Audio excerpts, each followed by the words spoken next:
back to the LEC. I hope you enjoyed your little tour through the Ionian Rift. It was very peaceful. I hated it. Okay, Why? nobody asked. Anyway, I'm Ginny, and today I am joined with Nymera and Odo to dissect everything that is happening on the LEC, because you know what? One more week for playoffs. So, yay! Was that great? Did you enjoy it, Ellie? I enjoyed it a lot. I feel like, you know, as someone who's not been playing as much ranked recently and stuff, I feel like I can enjoy the tranquility of the Rift without realizing that people will still type to you exactly the same way. You said tranquility, and his eyebrows just went. Yeah, I insta-rolled my eyes because... See, the thing is, the video was peaceful up until you get into rank game and someone is just inting you. And then you remember... Yeah, I can't help you with that one, buddy. What if you're that someone?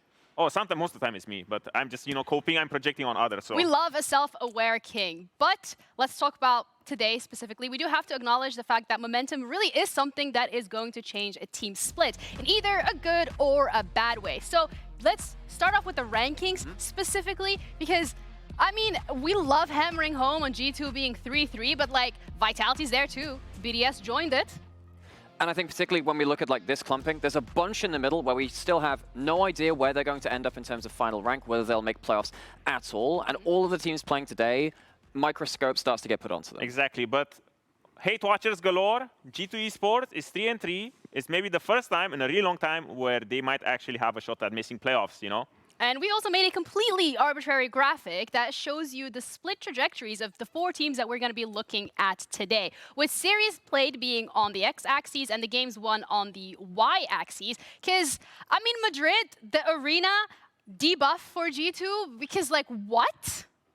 Yeah, so there's a lot of lines here we have to go for. We have 4 teams here. There's G2, Vitality, BDS, and GX. The lines going up and down are the games and series 1. So it's games, the game score is really important here. And then this is like the timeline of the split. And all of these look really, really different. But the great thing about showing like this is that you can see some really good turning points. So we have like, you know, the peak of Mount G2 up there, which is 1 Nymera and a bit tall. And we also have stuff like the trough of the Mariana Trench Vitality downfall, which is 1 Nymera For scale, you're across. like 196? I'm 195. Okay. We'll be being, okay, a little bit generous. Okay, but on the trend of, you know, just highlighting the fact that Vitality is the only team that's been having such a huge, you know, downward slope, they're also the only team in the recent time that strung together 2 wins in a row. Everyone is inconsistent as hell. Everyone's going up and down. Even BDS, they're finding themselves. They won against G2 here, right? This is the time where they won, and now they're about to chain 2 wins in a row. Yay! And then the 13K incident happened, and look where they are now. Complete downfall. I've wiped that from my memory. Well, I didn't, because I enjoyed it. You know, I'm just a hate watcher nowadays. So like bringing it back to like everything here, we see a huge amount of turning points. We see a lot of our teams converging towards the middle, but I think even then there's some other things we could dive into. Turning points across the board. GX is the last team that we haven't really talked about in terms of the ups and downs here. I want to just focus on the road trip here, because this looks kind of bad because if they're down here, they could be well further below. I actually think GX, this bit's a little bit hidden here. The little bits of up and down here is way better than I think a lot of people gave them maybe hope for earlier into it. So you have 4 teams with really different trajectories. And when you look at G2, you would think that that road trip was the time for them to finally make this comeback, because this is usually G2's playing ground. You know, going to LAN events, because I'm a boomer like that, you know, but going to LAN events, that's the time where they usually come alive and they have the best performances. But right now, ooh, now they're finding themselves struggling. You know, I look at this, I look at the standings, all I can think is what the helly, but since we have not talked enough about the road trip specifically and its implications, let's take a look at KC making their way to Ivory or Every? Okay, we arrived. What do you mean we have arrived? This is not Every. Evry and Ivry are not the same place, you know? We are in the wrong one. Every? Ivry? Every? Avry? Overy? Every? J'hallucine. Every? Paris? Where are we?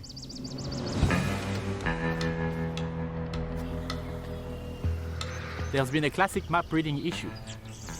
No worries, it's part of the process. Take it as a learning experience. Okay, so what do we do? Great question. What will you do?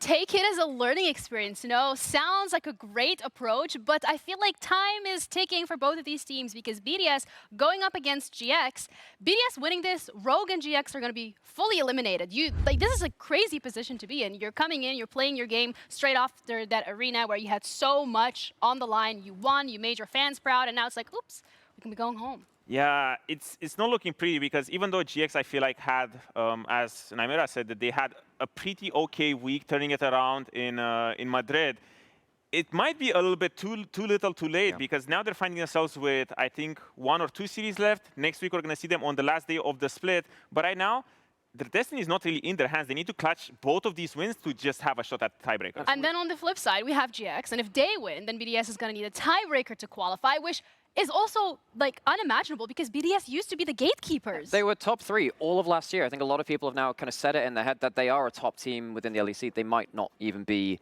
in playoffs. So both of these teams, I think, we can go back to the, the trajectories we were talking about over there. Feels like they're a little bit different to now what I've got set in my head. GX is quite far below the bar, but I feel like they're better than that record suggests. And BDS, they're in trouble streets. They are, but I don't know. It's kind of as you said, with BDS, you would expect a little bit more for them. I still have faith in them, even though they've been so damn inconsistent going up and down, left and right. I thought you were a hate watcher. Now you just sound like... Well, so the thing is, you can't hate on everyone, right? I have my favorites. He's got to select the few. Yeah, because BDS are a little bit victims. The fall from grace, it's tragedy like that, but I'm all up for that. But at the same time, on the other side, you also have heretics, so you can't. I'm a big fan there. Right. Well, earlier, Shocks did have the chance to sit down with Striker to talk about BDS specifically, their performance, their search for identity, and I guess what Odo said, them being victims.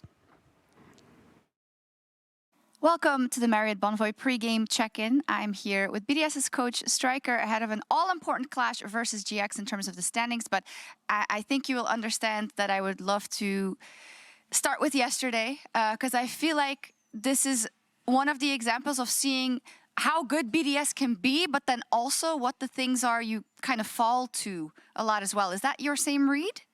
Yeah, I think what people see is what we are, right? I think we're a team that can get lead, get to decent spots in mid to late game. And then when it comes to the important moments, we may struggle a bit. I think yesterday on Nashor, also in their base, we didn't quite finish the game when we should. Hopefully today will be different. We did review, we did prepare a bit more, so hopefully today will be different, yeah.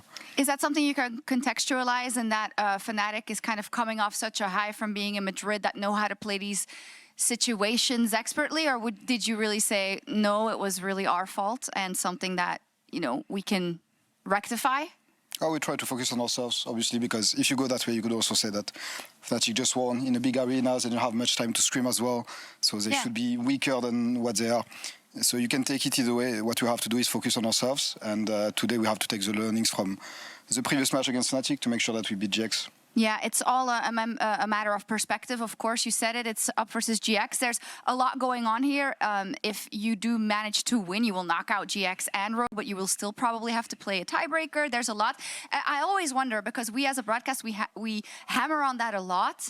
But do you think about all those scenarios, or do you talk about it as a team, or can you really just say, well, it's win or bust? I mean, you do because you want to know, right? Then when it comes to the preparation, you just go one match at a time. You make sure that you put your best chance in every single game, every single draft, and that's what you do, yeah. Yeah, speaking of drafts, I feel like we saw from BDS throughout this year kind of different approaches. I mean, when it comes to just the top lane, for instance, you have sometimes carry top, sometimes tank top, sometimes compositions that play to that, sometimes not. Would you feel like you're still kind of looking for your identity, or you've been testing out a lot, or is that a wrong observation to make? I think we have different roles in the team that can be filled by different players. What we try to do, especially with Fearless, is be adaptive based on how we approach teams. I think a lot of teams have a strong identity, and we try to maneuver around that. Sometimes we pick a champion and then we drop it simply because I don't like how it looks on stage. Sometimes the patch makes you want to play also different. So those are all things that we take into account when we do different preparations. Okay, how does Nuke fit into all this? Because I know in the beginning of the year we talked about how he is taking up a big mantle of being more of the captain who can be, can show very different things in games, but also outside of the game. How do you think he's evolving in that way? I think he's evolving into the leader he should be and he's meant to be. I think that if it was not for him, or maybe our playoff chances would be slimmer than what they are already. So I think that he did feel his role in a very important manner, both in game and outside of game. And yeah, he's leading the game. inside the game, he's the one that makes sure that our macro is correct, and at the same time, he has great individual performance, which is important for us as well. Yeah, it's been great to watch for sure. Thank you for your candid answers and good luck. Thank you, guys. I mean, high words of praise for Nuke specifically, and that is also, I mean, he said it himself, like, if it wasn't for Nuke's performances, the playoff chances might not be where they are today.